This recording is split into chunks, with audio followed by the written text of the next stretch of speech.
Hi అండి. Paneer curry చేస్తున్నాను. ఇది చపాతీ, పుల్కాలోకి, బగారన్నంలోకి, వైట్ రైస్‌లోకి బావుంటుంది. ఈ పన్నీర్ కర్రీ చేసుకోవడం కోసం ఒక పావు కిలో పన్నీర్ తీసుకొని ఇలా సన్నగా ముక్కలు కట్ చేసి పెట్టుకోవాలి. మసాలా కోసం ఒక స్పూను ధనియాలు, కాస్త జీలకర్ర, ఒక 2 లవంగాలు, ఒక చెక్క ముక్క ఏసి కొంచెం ఫ్రై చేసేసుకొని, ఒక 10 కొబ్బరి ముక్కలు, 10 జీడిపప్పు, 10 వెల్లుల్లి, కాస్త అల్లము, కాస్త ఆయిల్ వేసేసుకొని కొంచెం ఫ్రై చేసుకోవాలి.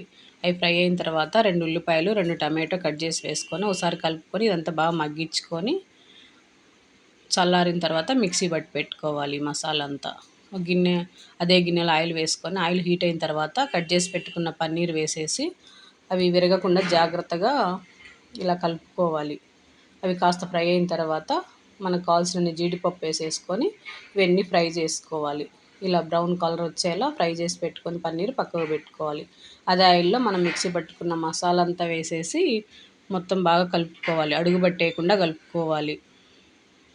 ఇలా ఆయిల్ పైకి తేలేలా మసాలా ఉడికించుకోవాలి. తినే కారాన్ని బట్టి కారం, నేను 2 స్పూన్ల కారము, కాస్త పసుపు, కాస్త ఇంగువ, సరిపడా సాల్ట్ వేసేసుకొని మొత్తం ఒకసారి బాగా కలిపేసుకోవాలి. ఈ మసాలా అంతా ఫ్రై అయిపోయింది కదా, ఇప్పుడు మనం 1.5 గ్లాస్ వాటర్ వేసేసుకొని మొత్తం ఒకసారి కలిపేసుకోవాలి. మూత పెట్టేసుకొని ఉడికించుకోవాలి. ఇలా అదంతా తెరలేటప్పుడు పులుసు ఇప్పుడు మనం ఫ్రై చేసి పెట్టుకున్న పన్నీర్ ముక్కలన్నీ వేసేసుకోవాలి. జీడిపప్పు, పన్నీర్ ముక్కలు మొత్తం ఒకసారి అలా కలిపేసి ఒక 5-6 నిమిషాలు ఉడికించుకోవాలి. 5-6 నిమిషాలు ఉడికిపోయిన తర్వాత చిక్కబడుతుంది. స్టవ్ ఆపేసుకోవాలి. నచ్చితే లైక్ చేయండి.